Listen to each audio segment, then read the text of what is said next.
नमस्कार, मैं आदिति। अब अभी मेरे साथ देख रहे हैं जनता एक्सप्रेस। नीलगिरी कॉलेजर अंतर्जातीय स्तरीय जनजातीय नेतृत्व और भारतीय स्वाधीनता संग्राम अलिखित देशभक्त शीर्षक आलोचना चक्र अनुष्ठित होईछि।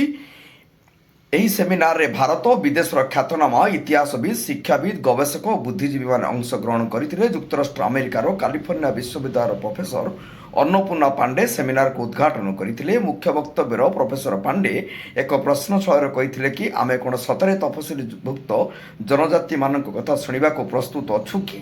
ସେ ମତ ପ୍ରକାଶ କରିଥିଲେ ଯେ ଜନଜାତି ଶବ୍ଦଟି ଉପନିବେଶବାଦ ବ୍ରିଟିଶମାନଙ୍କ ଦ୍ୱାରା ଆରୋପିତ ଏକ ଧାରଣା ଏବଂ ସମ୍ପ୍ରଦାୟ ବାସ୍ତବରେ ଏହି ଭୂମିର ମୂଳ ବାସିନ୍ଦା।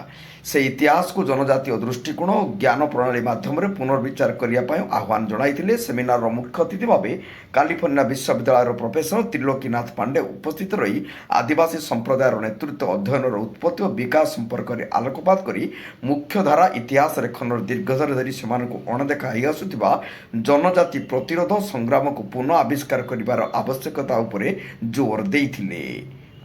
नीलगिरी मनोज महांती को रिपोर्ट, जनता एक्सप्रेस। हेलो दोस्तों, मेरे चैनल को लाइक सब्सक्राइब जरूर करना और जनता एक्सप्रेस देखना ना भूले।